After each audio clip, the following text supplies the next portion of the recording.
Ciao a tutti gli amici di mattoscacco.com e ben ritrovati in questo nuovo video. Oggi il campione del mondo insegnerà come annientare la Scandinava. Ci vuole coraggio a giocare la Scandinava contro il campione del mondo. Resta fino alla fine del video perché vedrai di quelle cose, ma soprattutto vedrai le facce che farà Carlsen quando il suo avversario farà mosse non corrette. Sarà veramente esilarante. Però adesso una cosa molto importante. Vai su Lichess, che è uno dei secondo sito migliore al mondo per quanto riguarda gli scacchi online, e iscriviti a questo torneo. Terzo Free Roll Avenger Chess Arena, organizzato dal maestro internazionale Angelo Damia e dal maestro Fide Alessio Boraso. Per avere tutte le info, qui tra l'altro vedi i premi, quindi è gratuito iscriversi e si vincono premi. Non solo se arrivi nel primo posto, vedi 50 euro te, ma ci sono anche i premi di fortuna, che ne so, arrivi cinquantesimo, vinci 5 euro, arrivi duecentesimo, vinci 5 euro. E guarda un po' i giocatori, i GM, maestri internazionali, insomma, il livello è veramente altissimo. E molto probabilmente giocherò anch'io, farò una diretta qui sul canale YouTube e per vedere un pochettino come verrò asfaltato da gran maestri, maestri internazionali. Sarà interessante. Per rimanere aggiornato, vai su Facebook e cerca Avenger Chess su tutti i prossimi tornei. Ma ora torniamo a noi.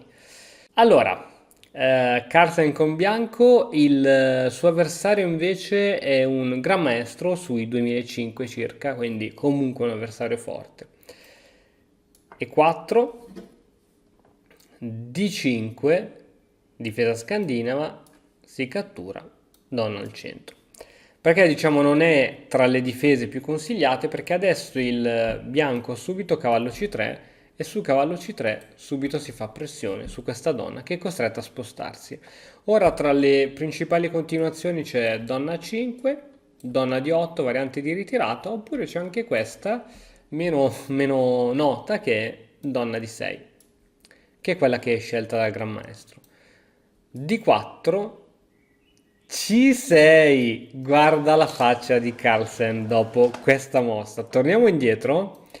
Su questa mossa il bianco ha un vantaggio di 0,40 secondo il motore scacchistico. Dopo C6 il bianco passa a più 1 come se avesse un pedone di vantaggio. Quindi vuol dire che questa mossa è letteralmente una cazzata proprio perché non permette lo sviluppo di questo cavallo in C6 e quindi dopo lo sviluppo, non so, dell'alfiere in F5 piuttosto che in G4 a rocco lungo e solitamente questo è lo schema di gioco del nero in questo tipo di partita.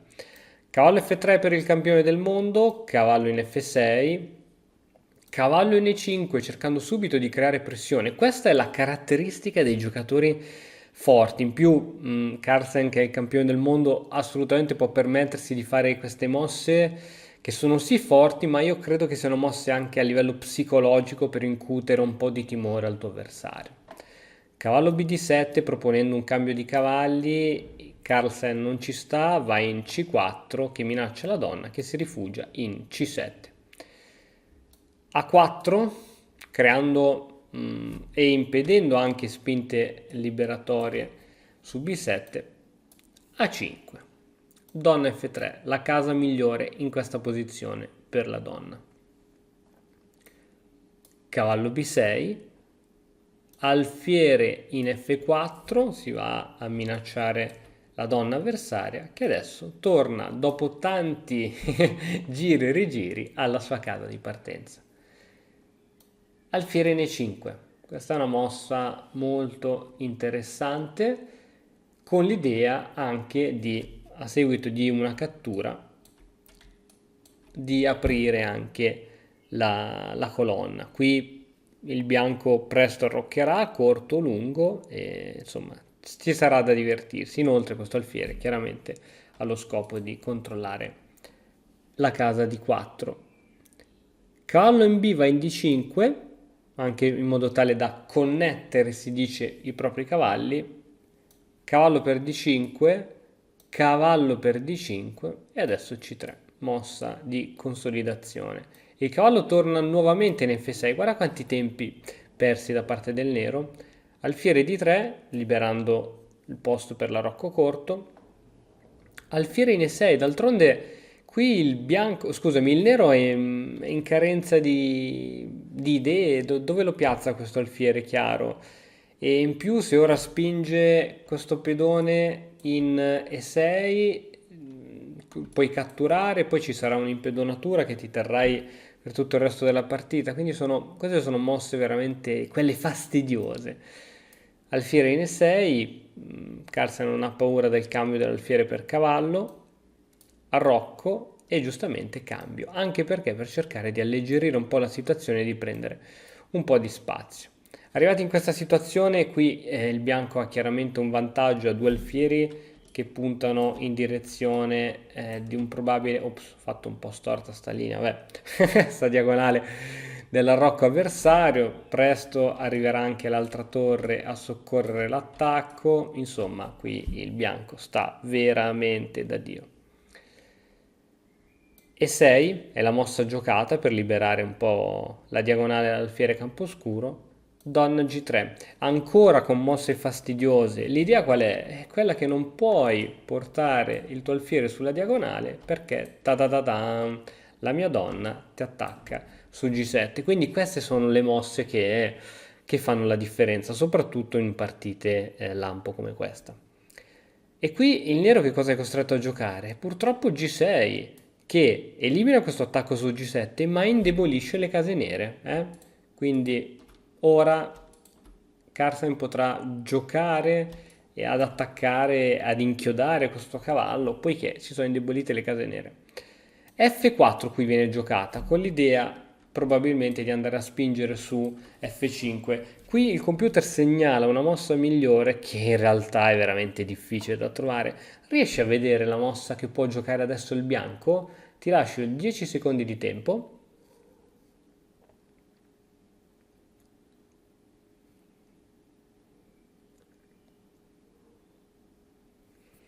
E la mossa corretta è la spinta di rottura D5.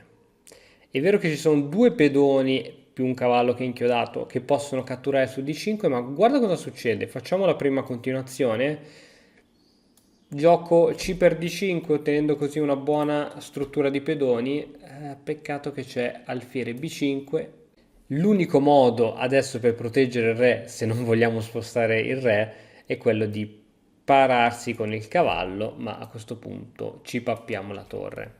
Se invece qui ora il nero cattura con l'altro pedone, beh, semplicemente si è aperta questa colonna, essendoci il re opposto ancora al centro, torre in F va in E1 e su alfiere in E7, per cercare di chiudere questa colonna, semplicemente possiamo catturare questo alfiere inchiodato e non può catturare il nostro alfiere che adesso a sua volta attacca su E7 ma attacca anche su H8, quindi veramente questa era una mossa difficile da trovare. Comunque torniamo a noi, non è stata giocata D5 ma è stata giocata F4, alfiere G7, F5. Comunque Carlsen trova una spinta di rottura, è per F5 e adesso alfiere C7.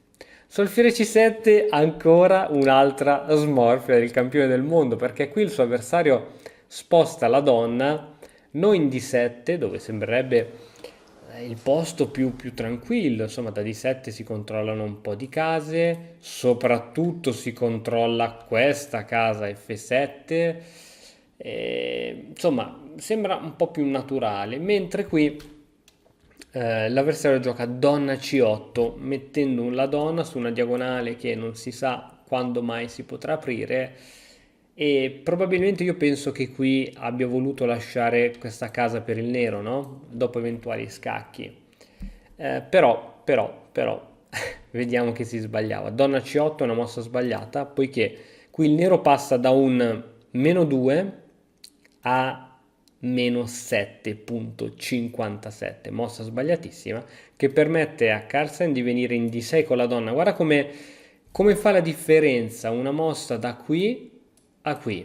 Ora la donna è in D6, chiude la possibilità di un arrocco e tiene il re al centro. E adesso il re si deve sorbire gli scacchi di torre. Cavallo in E4 per cercare di chiudere la colonna. Torre in A va in E1, chiaramente questo cavallo non può muoversi da qui per catturare la donna poiché è inchiodato. E ora ci sarà chiaramente il sacrificio su E4, la partita è troppo aperta. Donna D7 per cercare di cambiare le donne, quindi vedi che prima o poi la donna doveva venire in D7, ormai è troppo tardi. Torre per E4, scacco, F per E4, e ora riesci a vedere come continua? Certamente, c'è l'attacco su F7. Alfiere per F7, donna per F7, torre per F7, re per F7, donna di 7 scacco e qui il nero abbandonò. Mai provare di fare cose divertenti contro Carlsen. Solo lui può provare, a volte perde, come abbiamo visto anche nel video di qualche giorno fa, però se un altro ci facciamo due risate. Bene ragazzi, io spero che il video di oggi vi sia piaciuto, come al solito se sì lasciate un like per supportare il canale, un commento e iscrivetevi. Noi ci vediamo domani con un altro nuovo video. Ciao! E ora per continuare che cosa posso fare? Beh, innanzitutto ti consiglio di iscriverti al nostro canale in modo tale da non perderti le nuove video lezioni. E poi puoi vedere il video che è stato più cliccato in questa settimana. Ci vediamo, ciao!